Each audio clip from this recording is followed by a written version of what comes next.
Guys, hindi pa rin ako makaget over dito sa naging performance ni Michelle D natin dito sa prelims. Nako, pang intro pa lang guys, grabe. Ayan, panoorin natin mamaya yung swimsuit naman.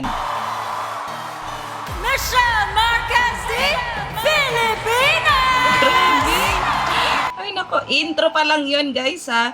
Nako, medyo baka naman may pag-asa yung Pilipinas ngayon. Pero sabi nga nila, wag muna tayo mag-expect. Pero sa tingin ko naman si Michelle D, malakas talaga siya guys na kandidata ngayong Miss Universe. Ngayon naman, panoorin natin yung kanyang catwalk dito sa swimsuit prelims. Grabe guys.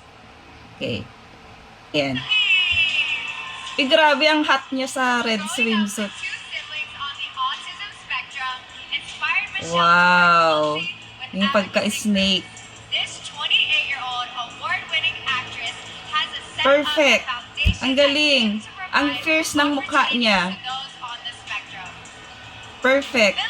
Wow. Ang galing ni Michelle D. Ay.